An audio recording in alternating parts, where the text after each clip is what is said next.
Sometimes Forex trading is a wild and woolly place to be. That's why Hugh's here, to pose your questions to Walter, the naked Forex guy. Hugh's got questions and Walter's got the answers. Here at the Truth About FX podcast.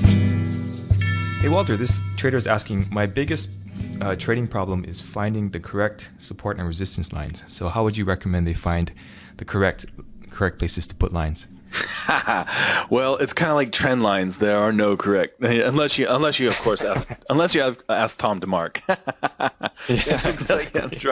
No, all jokes aside. So right. So okay. So here's the thing. It kind of depends on what you're using them for, to be honest. But I'll get away from that. I don't want to muddy the waters. Okay, so let's say that you look at the candle chart. So you just say, "Buh, I don't know what to do here. This is crazy. How do I find these zones?" Right? So what I would recommend is you just go to the line chart. Okay, so the line chart is essentially a 1 period moving average on the close. So it's connecting the dots of the closes. That's all that line chart does. So if you do that, then what that means is your support and resistance zones are going to be based on the close of the candles and not the wicks. Now, some people would argue that with me, and they would say, "Oh no, Walter, you got to count the wicks because that's how far price actually went." Well, I like the idea of close. I like the idea of at the end of the day, what was it basically settled on. And so for me, I like close.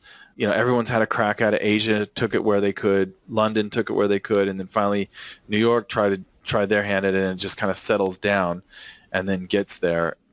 And then, depending on when your candles close on the daily, on the daily chart, either there's the interbank period and then the market closes, or it's like there's the market closes and then there's the interbank period. And it kind of depends on when, if you have a 5 p.m. New York close or a midnight GMT close. But it doesn't really matter. The point is everyone's had a go at it, and it's kind of settled around that interbank period when there's an interbank trading going on, which is the quietest period of the day for most days.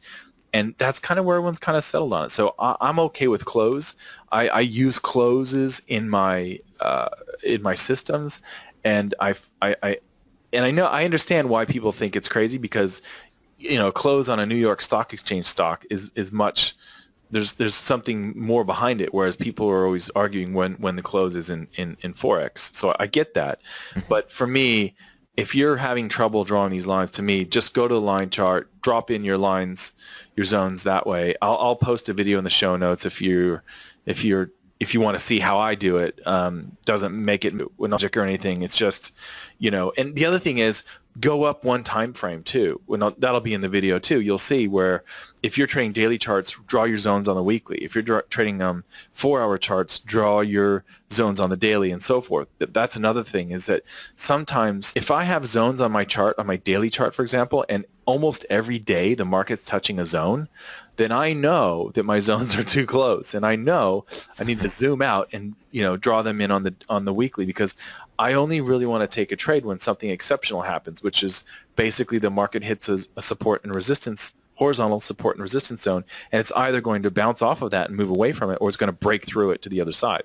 So that's really not going to happen every day. So for me, the two tips would be use the line chart, which connects the closes, and then use a higher time frame. Some people are going to connect the wicks, but I've found that the closes are better. And the reason why it makes sense, like if you think about it, if let's say for the sake of argument, the pound is up at a certain resistance level, okay?